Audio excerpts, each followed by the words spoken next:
puro kagabi kinapupo, kaya maaga ko silang natin.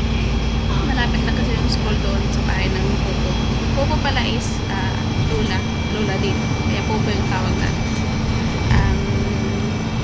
Yun lang. Nakasakay ako ngayon sa 290A, which is mas medyo mahaba-aba yung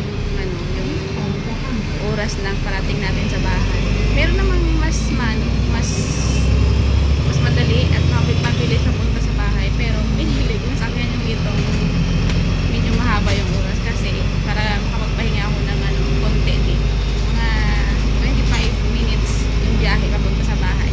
Pero yung sa isang bus, yung 290X, bilis lang yun, mga 10 minutes to 15. Nasa na ako, sa station, bus station, nakatubig ako doon.